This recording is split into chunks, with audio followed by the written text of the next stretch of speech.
والعادیات ضبحا۔ تو اللہ نے کہا یہ دنیاوی مثال تمہیں سمجھانے کے لیے کافی ہے کہ گھوڑے تو اتنے وفادار ہیں، حالانکہ تم نے ان گھوڑوں کو پیدا نہیں کیا، صرف کھانا کھلایا ہے، اور تم اپنے رب کے اتنے نافرمان ہو۔ تمہیں تو اس رب نے پیدا بھی کیا، تمہیں ہر طرح کی نعمتیں دی ہیں، اور تم تو گھوڑے جیسے بھی نہیں ہو سکے، جانوروں سے بھی بدتر ہو تم۔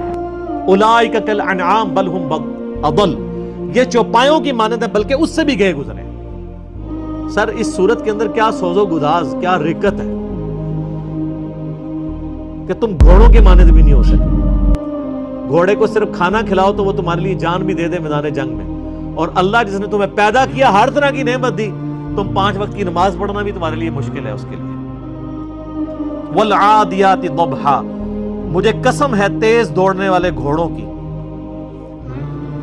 جب ان کے سینے سے آواز نکل رہی ہوتی ہے، ساؤ ساؤ ہے انہوں نے تیز جب وہ چل رہے ہوتے ہیں۔ فالموریات قدحا، جب وہ پتھروں سے آگ نکال رہے ہوتے ہیں سم مار کے، جب پتھریلی زمین پہ بھاگتے تھے تو ان کے پاؤں کے ناخنوں کے نیچے، آپ کو پتا نا وہ نیچے لگائے ہوتے ہیں لوہے کی، تاکہ وہ سمیں لگائی ہوتی ہیں تاکہ ان کے وہ ناخن گھس نہ جائیں، تو وہ جب سر پر دوڑتے تھے نا تو چنگاریاں اڑتی تھی۔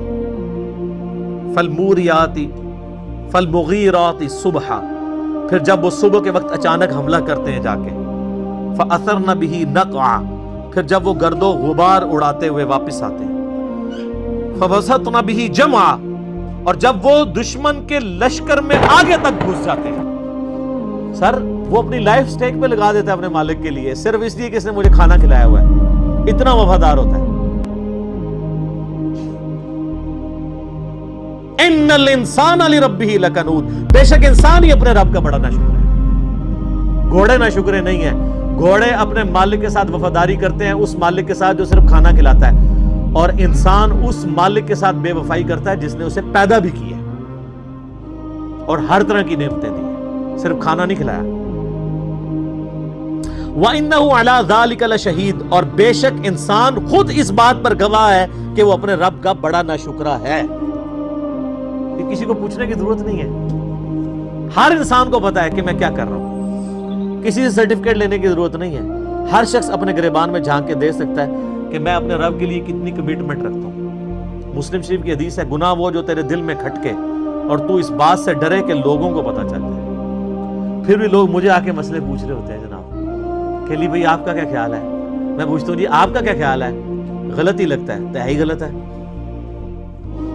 اکثر گناہ تو آپ کو پتا ہوتے ہیں گناہ ہے، دل میں کھٹک جاتے ہیں۔ اور جامع ترمذی میں حدیث ہے، حسن بن علی کہتے ہیں کہ نبی علیہ السلام نے فرمایا تھا کہ جو چیز تمہیں شک میں ڈال دے اسے چھوڑ دو، نیکی اطمینان دیتی ہے، اور جو جھوٹ ہے وہ انسان کو شک میں مبتلا کر دیتا ہے۔ غلط کام تو خود اندر ضمیر بول کے کہتا ہے۔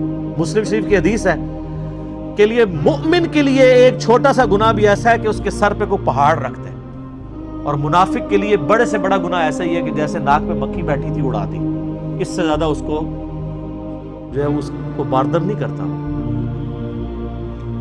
اور بے شک انسان اس پر گواہ ہے۔ وَإِنَّهُ لِحُبِّ الْخَيْرِ لَشَدِيدٌ، اور بے شک مال کی محبت اس میں بہت زیادہ ہے۔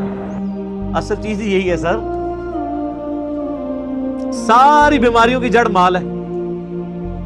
اور جامع ترمذی میں حدیث ہے، ہر امت کا کوئی نہ کوئی فتنہ تھا، ویسے تو ہمیشہ ہی مال فتنہ رہا ہے، لیکن نبی علیہ السلام کی امت کا تو اسپیسیفک فتنہ مال ہے۔ آپ نے فرمایا کہ ہر امت کا کوئی بڑا فتنہ تھا، میری امت کا سب سے بڑا فتنہ مال۔ اور بخاری و مسلم میں وہ حدیث بڑی رکت انگیز ہے جو آپ نے اپنی وفات سے 1 مہینہ پہلے خطبہ دیا، شہدائے احد کے قبرستان میں جا کے دوبارہ نماز جنازہ پڑھ کے قبرستان میں صحابہ کو ڈرایا اور کہا کہ دیکھنا میں تمہارا پیشرو ہوں، میں اپنے حوض کوثر کو اس وقت بھی دیکھ رہا ہوں، مجھے اپنے بعد تم سے یہ خطرہ نہیں ہے کہ تم شرک کرنے لگو، لیکن مجھے یہ ڈر ہے کہ تم دنیا کے مال کی محبت میں پڑ جاؤ گے اور پھر ایک دوسرے کو قتل کرو گے جس طرح اگلوں نے کیا، اور پھر تم بھی تباہ و برباد کر دیے جاؤ گے جیسا کہ اگلے۔ اور آپ دیکھ لیں نبی علیہ السلام کی وفات کے کچھ عرصہ کے بعد یہی امت میں وہی کام شروع ہو گیا۔ افلا يعلم اذا بعثر ما في القبور، کیا انسان اس وقت کو نہیں جانتا جب اسے قبروں سے نکال لیا جائے گا؟ وہ چاہے قبر مٹی کی قبر ہو، چاہے وہ سمندر میں مرا ہو، چاہے وہ ایئر کریش میں ہواؤں میں اس کی راکھ بکھر گئی ہو، چاہے کسی شیر کے پیٹ میں ہے، وہ اس کی قبر وہیں بن گئی، قیامت والے دن اللہ تعالیٰ اسے زندہ کر عالم برزخ سے قیامت میں میدان محشر میں لے آئے گا۔ وَحُصِّلَ مَا فِي الصُّدُورِ، اور اللہ تعالیٰ ہر اس چیز کو بھی ظاہر کر دے گا جو انسان کے سینے میں چھپی ہوئی تھی۔ اگر کسی نے کوئی نیکی کا کام بھی کیا ہے نا کسی کو دکھانے کے لیے، تو دنیا میں تو وہ ضرور سخی ہوگا، لیکن اللہ کے حضور زیرو سے ملٹیپلائی۔ وہ مسلم شریف میں بڑی لمبی حدیث ہے، قیامت والے دن ایک سخی کو، ایک شہید کو اور ایک عالم کو بلایا جائے گا، قرآن کے قاری کو۔ اللہ کہے گا ہاں بھائی شہید تو نے میرے لیے کیا کیا؟ کہ گا اللہ جان ہی تو تھی، دے دی تیری راہ میں، اور کیا کرتا؟ اللہ فرمائے گا تو نے تو اس لیے یہ جان دی کہ لوگ تجھے بہادر کہیں، اور لوگوں نے بڑی تیری تعریف کی ہے، میرے پاس تیرے لیے کوئی اجر نہیں، اوندا منہ کر کے دوزخ میں۔ پھر سخی کو اللہ بلائے گا، کہے گا یا اللہ میں نے دیکھ کتنا کچھ تیری راہ میں خرچ کیا، میں نے تو مسجدوں میں یعنی وضو خانے کے اوپر نیم پلیٹ بھی لگوائی تھی کہ فلاں سیٹ صاحب نے وضو خانہ بنوایا ہے، لوگوں سے پوچھ لو، یہ میں اس کی تشریح کر رہا ہوں۔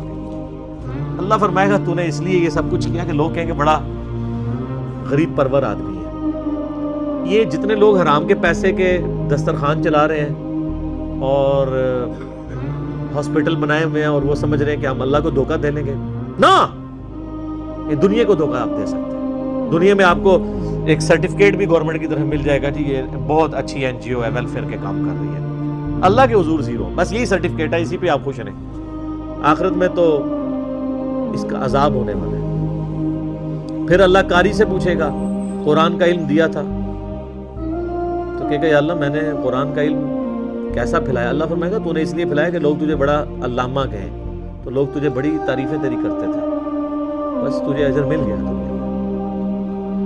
مجھے بتائیں یہ علماء جب سٹیجز کے اوپر بیٹھ کے اپنی موجودگی میں ان کو جب سٹیج پہ بلایا جاتا ہے اور ان کے ناموں کے ساتھ اتنی لمبی لمبی دمیں لگا رہے ہوتے ہیں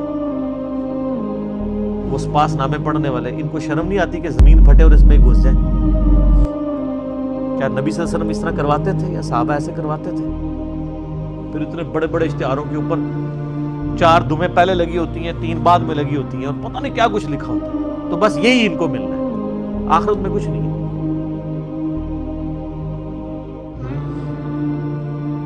میں علماء سو کی بات کر رہا ہوں، علماء حق کی نہیں۔ علماء حق ہمیشہ رہیں گے، لیکن میرے پاس ایڈریس نہیں ہے ان کا، یہ نہ میرے کو آ جاؤ۔ وَحُصِّلَ مَا فِي الصُّدُورِ، جو سینوں میں ظاہر کر دیا جائے گا۔ إِنَّ رَبَّهُمْ بِهِمْ يَوْمَئِذٍ لَخَبِيرٌ، بے شک تمہارا رب اس روز خوب باخبر ہوگا، یعنی اللہ تعالیٰ کو ہر چیز کی خبر ہے، اسے پتا ہے کہ میں نے اب کس کو کدھر کیا کرنا ہے۔ اس نے دنیا میں بڑے بڑے دعوے کیے تھے، لین حاضر کریں گے کہ ہاں جی یہاں تو لوگ بڑے بڑے دعوے کرتے ہیں، کہتے ہیں ہمارے پیر صاحب جنت میں لے جائیں گے۔ اللہ کہہ رہا ہے مجھے ہر چیز کی خبر ہے، اس دن بتا دوں گا کون کس کے ساتھ کیا ہونے والا ہے۔ اللہم اجرنا من النار، اللہم اجرنا من النار، اللہم اجرنا من النار۔